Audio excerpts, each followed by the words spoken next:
বাংলাদেশের যে জাতীয় পতাকা, দেখো দুইটা পতাকাতে আছে। একটা পতাকার মধ্যে খেয়াল করছো কিনা, আমাদের ওই যে মনোগ্রামের মতো, একটু আগে যে মনোগ্রাম দেখলাম, ওই বৃত্তের মাঝে হলুদ বাংলাদেশের মানচিত্র, তাই না? হলুদ বাংলাদেশের মানচিত্র। তাইলে প্রথম ডিজাইনারকে শিবনারায়ণ দাস। শিব শিবনারায়ণ দাস, ডিজাইনারকে শিবনারায়ণ দাস। বর্তমান যে ডিজাইনার, এই যেটা আমরা বর্তমানে দেখি, বর্তমান যে ডিজাইনার, এটা হচ্ছে কি কামরুল হাসান। এটা কি কামরুল, হ্যাকারে হাস একান্ন শান, কামরুল হাসান। তাহলে কি শিবনারায়ণ দাস প্রথম ডিজাইনার। ওই পতাকাটা কেমন ছিল? বাংলাদেশের এই যে যা আছে তাই ছিল, শুধু বেশি ছিল কি লাল বৃত্তের মধ্যে হলুদ বাংলাদেশের মানচিত্র, হলুদ বাংলাদেশের মানচিত্র। ওইটার ডিজাইনার ছিল শিবনারায়ণ দাস।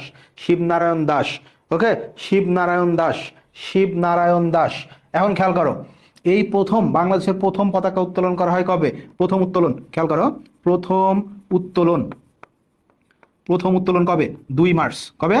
2 মার্চ 1971, 1971 সালে। 2 মার্চ 1971 সালে ঢাকা বিশ্ববিদ্যালয়ের বটতলায়, তোমরা যদি ঢাকা ইউনিভার্সিটিতে যাও, এই যে যে আর্টস বিল্ডিংটা আছে কলাভবনের সামনেই দেখবা অপরাজেয় বাংলা, তার সামনে দেখবা একটা বটগাছ আছে। ওই বটগাছের নিচে 2 মার্চ 1971 সালে তৎকালীন ডাকসুর ভিপি আসম আব্দুর রব, আসম আব্দুর রব প্রথম উত্তোলন করেন কে? আসম আব্দুর রব। কে করেন? আসম আব্দুর রব। কোথায় লিখলাম? রব, আসম আব্দুর রব প্রথম উত্তোলন করেন। তিনি ছিলেন ওই সময় ঢাকা বিশ্ববিদ্যালয়ের ভিসি বলতেছি, ভিপি। কি ছিল? ভিপি। ওকে, এখন খেয়াল করো, এখন খেয়াল করো। তাইলে এখন যদি কোশ্চেন করা হয় জাতীয় সঙ্গীতের সাথে সর্বপ্রথম, ওটাতে পরে যাই, আমরা দেখি জাতীয় পতাকা দিবস।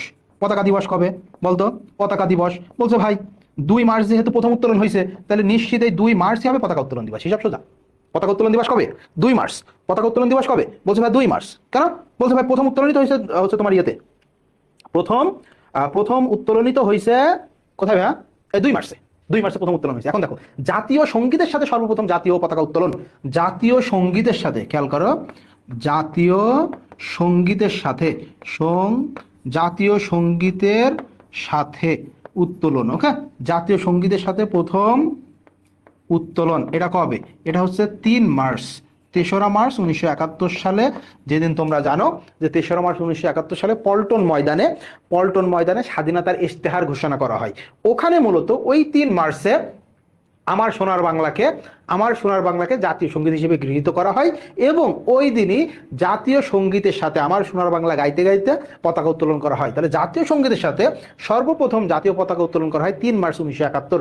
3 মার্চ 1971। ওকে, 3 মার্চ 1971। আর তেমন কিছু নাই, তেমন কিছু নাই। তুমি যদি বলো আয়তনের অনুপাত কত, আয়তনের অনুপাত কত? 10:6। এ ছোটবেলার পড়া, অথবা লেখা থাকে কি 5:3, 5:3 অথবা 10:6, একদম ছোটবেলার লেখাপড়া এগুলা। যে জাতীয় পতাকার অনুপাত, অনুপাত কত? দৈর্ঘ্য প্রস্থের অনুপাত, দৈর্ঘ্য প্রস্থের অনুপাত, দৈর্ঘ্য প্রস্থের অনুপাত কবে? দৈর্ঘ্য প্রস্থের অনুপাত কবে? মানে কত? বলছে ভাই 10:6 বা 5:3। আরেকটা কোশ্চেন আসতো, সেটা আওয়ামী লীগ আমলে আসতো, সেটা হচ্ছে আনুষ্ঠানিকভাবে জাতীয় পতাকা উত্তোলন করা হয় কবে? আনুষ্ঠানিকভাবে, খেয়াল করো, আনুষ্ঠানিকভাবে, আনুষ্ঠানিক, আনুষ্ঠানিকভাবে উত্তোলন, আনুষ্ঠানিকভাবে উত্তোলন কবে? 23 মার্চ, 23 মার্চ 1971। আনুষ্ঠানিকভাবে উত্তোলন করা হয় 23 মার্চ 1971। এখন জীবনও আসবে না, এখন কি জীবনও আসবে না। ভাইয়া এই দুই বেটা কোত্থেকে আসছে? এটা হচ্ছে জাপানের পতাকা, আর এটা হচ্ছে পালাও। কোথায় পালাবো? এটা কি পালাও। ওকে, তাহলে কি পরীক্ষায় কোশ্চেন আসে, বাংলাদেশের জাতীয় পতাকার সাথে মিল আছে কোন দেশের পতাকা? দুইটি দেশের, একটি হচ্ছে জাপানের আর একটি হচ্ছে পালাও। দেখো কালার আলাদা হইলেও একই রকম পতাকা। দেখো, দেখছো, কালার আলাদা হইলেও কি পতাকা একই রকম। তাইলে বাংলাদেশের জাতীয় পতাকার সাথে মিল আছে কয়টি দেশের পতাকার? বলছে ভাই 2টি দেশের পতাকার। কার কার?